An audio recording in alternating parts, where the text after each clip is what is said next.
आदाब, नमस्कार।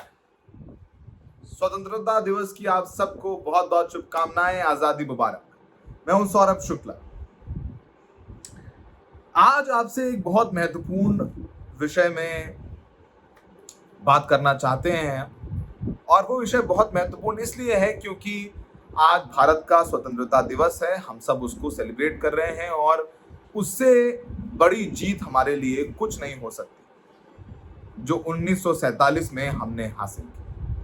1947 के बाद हमारे यहाँ देश को विभाजन की बहुत तकलीफ से गुजरना पड़ा।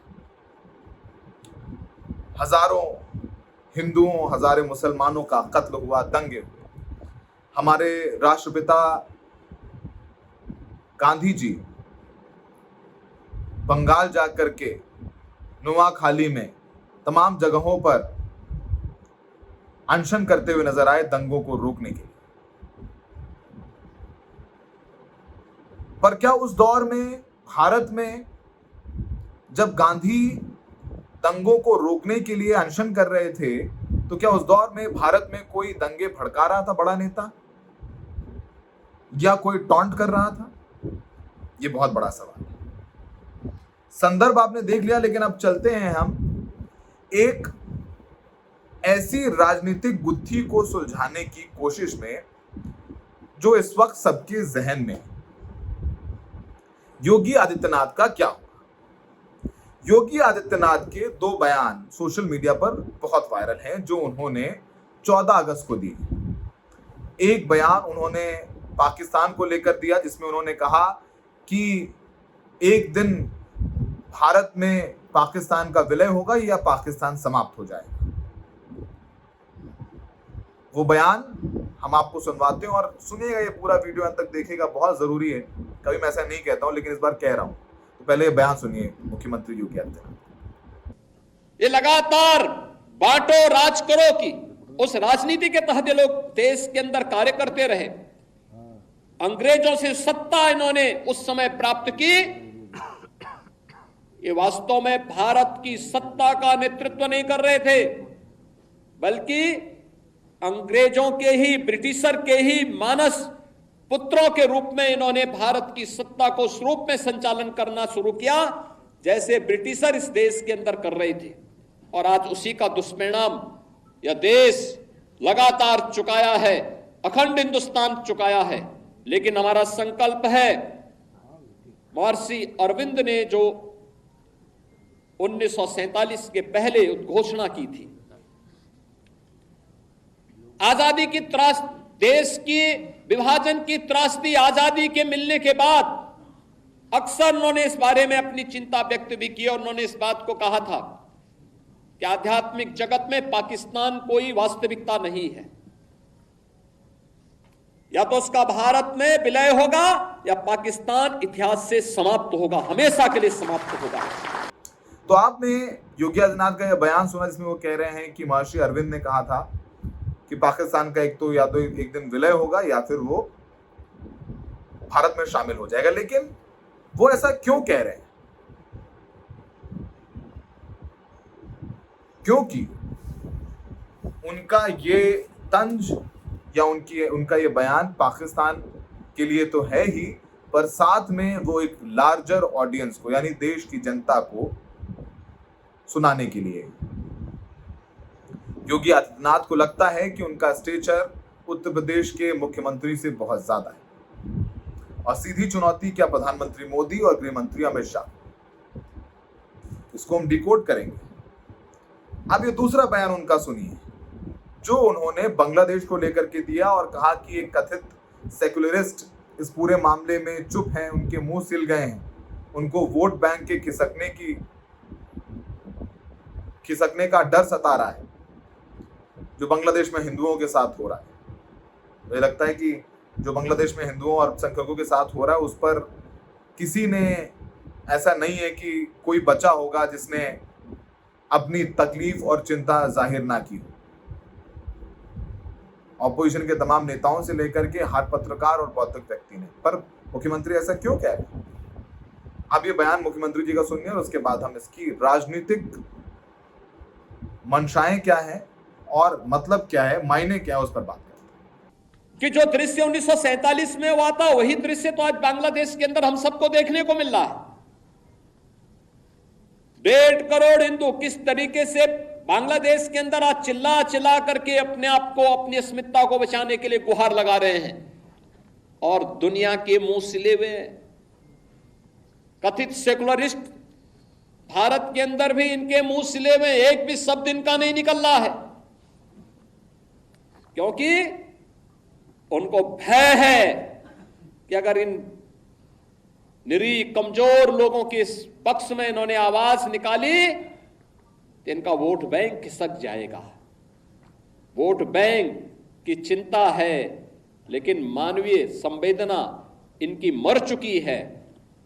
मानवता के रक्षा के लिए इनके मुंह से एक भी शब्द नहीं निकलने वाला है, नहीं निकलेगा। तो आपने मुख्यमंत्री योगी आदित्यनाथ के दो बयान सुने।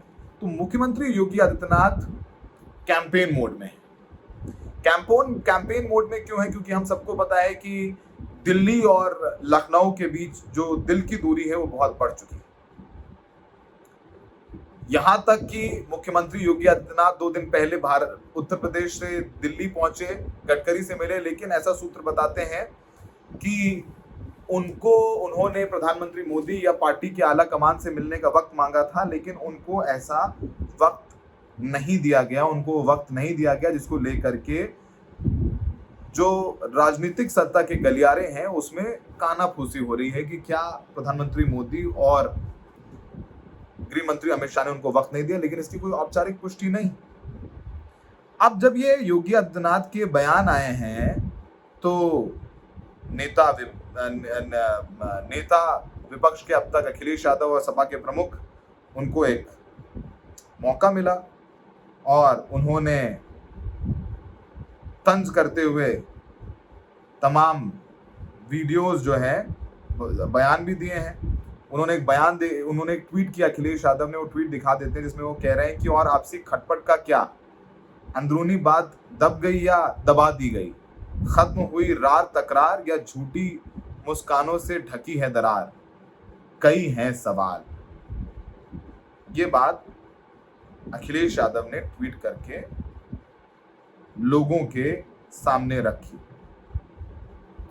अब जाहिर सी बात है वो नेता विपक्ष हैं तो इस पर वो राजनीतिक बातें करेंगे, लेकिन मुख्यमंत्री जो उत्तर प्रदेश के मुख्यमंत्री हैं वो जितना प्रधानमंत्री नहीं बोल रहे हैं बांग्लादेश में जो हिंदुओं के साथ हो रहा है। प्रधानमंत्री ने बयान दिया, इनफैक्ट उन्होंने जिस दिन मोहम्मद यूनुस ने शपथ ली थी उस दिन बयान दिया। आज वो लाल किले के प्राचीर से भी उन्होंने बांग्लादेश में जो अल्पसंख्यकों के साथ यानी हिंदुओं के साथ हो रहा है उस पर उन्होंने बयान दिया। लेकिन मुख्यमंत्री योगी आदित्यनाथ कहीं है निगाहें कहीं है निशाना वाली बात तो इसमें भी समझ में आती है।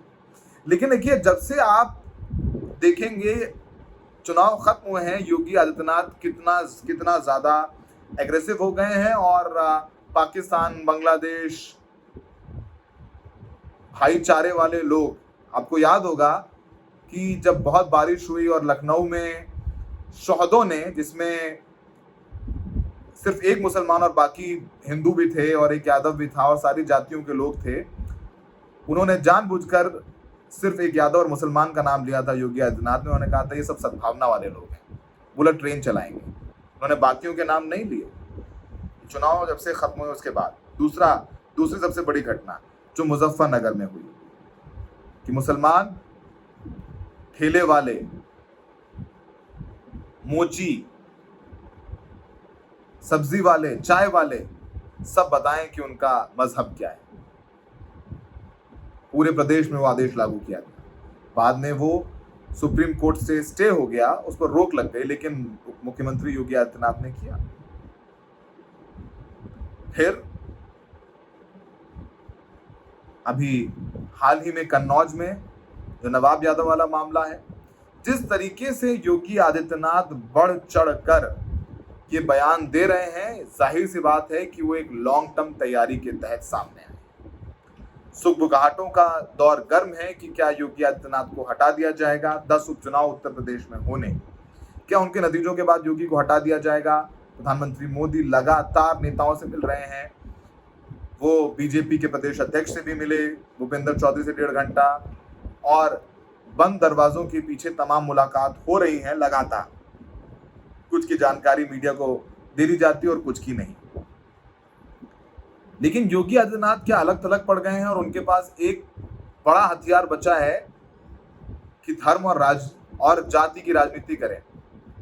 वो योगी मुख्यमंत्री को पता है कि उनकी पहचान हिंदू हृदय सम्राट के तौर पर, तो क्या वो एक मुख्यमंत्री से ज्यादा हिंदू हृदय सम्राट बनकर सोच रहे हैं? और क्या उनको ये लग रहा है कि उनकी हिंदू हृदय सम्राट वाली छवि उनको वोट दिला देगी? अब मैं आपको ले जाता हूं शुरुआत में जो मैंने कहा था कि जब ट्राइस्ट विद डेस्टिनी, जिस स्पीच को जवाहरलाल नेहरू की कहा जाता है, इस पर at the stroke of midnight इसकी शुरुआती पंक्ति है, जब वो लाल किले से की प्राचीर से वो बयान दे रहे थे, वो भाषण दे रहे थे, उस वक्त महात्मा गांधी दंगों को रोकने में लगे हुए थे। मुख्यमंत्री योगी आदित्यनाथ विभाजन की जो विभीषिका है उसको लेकर के पदयात्रा करते हैं, अग्रेसिव बयान देते हैं, लेकिन उत्तर प्रदेश में जो मूलभूत समस्याएं हैं क्या उन पर बात हो रही? पेपर लीक की समस्या, बेरोजगारी की समस्या, आवारा पशुओं की समस्या, ये तमाम वो समस्याएं हैं जिनकी बारे में चर्चा नहीं हो रही। बुलडोजर एक्शन होता है तो कूद कूद कर मीडिया वाले वहां पहुंचते हैं और बताते हैं कि कितनी लॉ एंड ऑर्डर सिचुएशन बेहतरीन है, बुलडोजर चलाया जा रहा है, बाकायदा पूरी मशीनरी लगा दी जाती है कि कोई जीरो टॉलरेंस है अपराधों को लेकर के। लेकिन मुख्यमंत्री योगी आदित्यनाथ के बयान बताते हैं कि बात बांग्लादेश और पाकिस्तान की है, लेकिन निशाना कहीं और है। राजनीति है, लेकिन उस राजनीति में हमें ये नहीं भूलना चाहिए कि हमने, या कोई भी वो बयान दे, उसने संवैधानिक पद की भी सौगंध खाई और उसकी जिम्मेदारी उसके लोगों के प्रति भी, और उम्मीद है कि वो समझ में आता हो।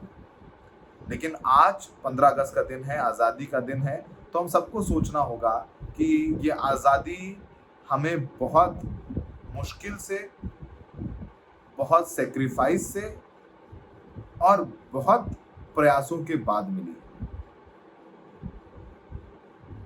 ना वो आज़ादी मुख्यमंत्री योगी आदित्यनाथ हमसे छीन सकते हैं, ना वो आज़ादी ममता बनर्जी हमसे छीन सकती हैं, ना वो आज़ादी कोई और नेता।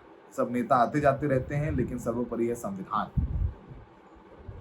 और संविधान बराबरी की आज़ादी हम सबको देता है। अगर हम बांग्लादेश में अल्पसंख्यकों के साथ जो हो रहा है उस पर चिंतित हैं, तो हमारे देश में अगर अल्पसंख्यकों पर कुछ होता है या अत्याचार होता है या उनके साथ भेदभाव किया जाता है, तो हमें अपने गिरेबान में भी झांक कर देखना चाहिए। उम्मीद है कि 15 अगस्त के दिन हम सब इस बात को लेकर के 30 सेकंड ही सोचेंगे कि हमें आज़ादी तो 1947 में मिल गई, लेकिन क्या हम उस संविधान के अनुरूप अपना आचरण कर पा रहे हैं? जितना आज़ाद हम अपने आप को समझते हैं, क्या उतनी ही आज़ादी हम अपने दूसरों को दे रहे हैं, भले वो किसी जाति और किसी और मजहब का क्यों ना? आप सबको आज़ादी बहुत बहुत मुबारक।